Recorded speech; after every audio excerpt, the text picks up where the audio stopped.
Yes. రాష్ట్ర వ్యాప్తంగా municipal ఎన్నికల ఫలితాలు నిన్న వెల్లడయ్యాయి.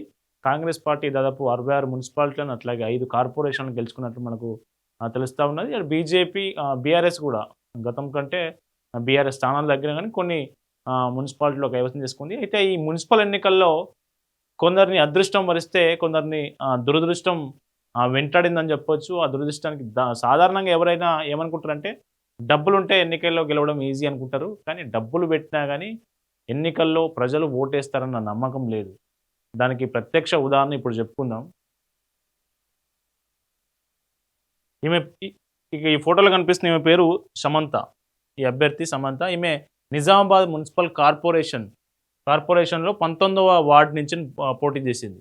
ఎవరైనా అభ్యర్థి పోటీ చేసేటప్పుడు వాళ్ళకు నో డ్యూస్ సర్టిఫికేట్ కావాలి. అంటే మీరు ఆ మున్సిపాలిటీకి కావచ్చు, మున్సిపల్ కార్పొరేషన్ కావచ్చు, ఇంటి పన్ను బకాయిలు గాని, ఇంకా మిగతా వాటర్ పన్ను గాని, ఇంకే పన్ను ఉన్నా గాని, ఆస్తి పన్ను కావచ్చు, ఇట్లా ఏమున్నా గాని కట్టాలి.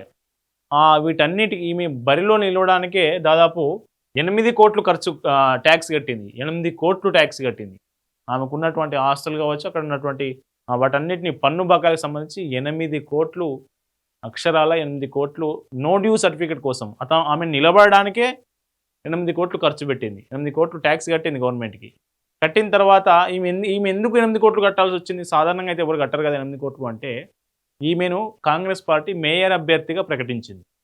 మేయర్ అభ్యర్థిగా ప్రకటించడంతో ఏం చేసింది? ఇక ఖచ్చితంగా నిలబడాలి.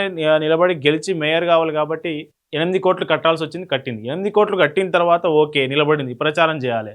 ఇప్పుడు మేయర్ అభ్యర్థి అంటే కార్పొరేటర్లకు కూడా సహాయం చేయాలి.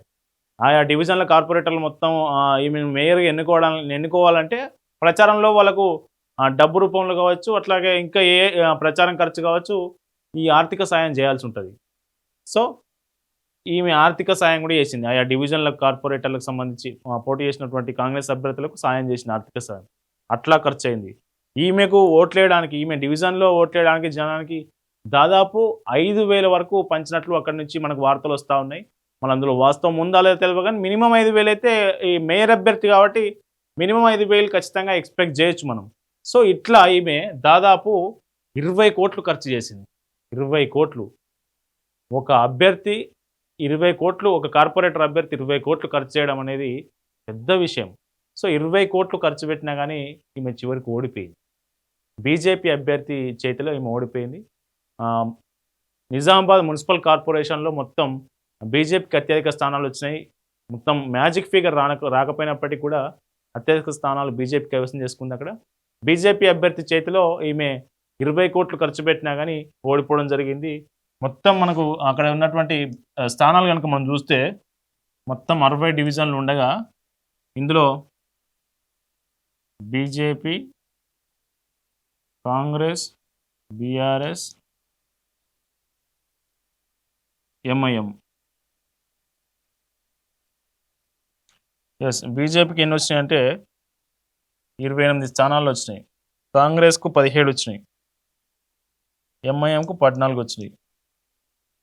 అట్లాగే బీఆర్ఎస్‌కు ఓన్లీ ఒకటొచ్చింది. సో, ఇక్కడ నిజామాబాద్ కార్పొరేషన్ సంబంధించి ఈ 60 డివిజన్లలో బీజేపీకి 28, కాంగ్రెస్‌కు 17, ఎంఐఎంకు 14. ఎంఐఎంకు కాంగ్రెస్ కలిపితే నిజానికి 60 అంటే 31 మినిమమ్ 31 మ్యాజిక్ ఫిగర్.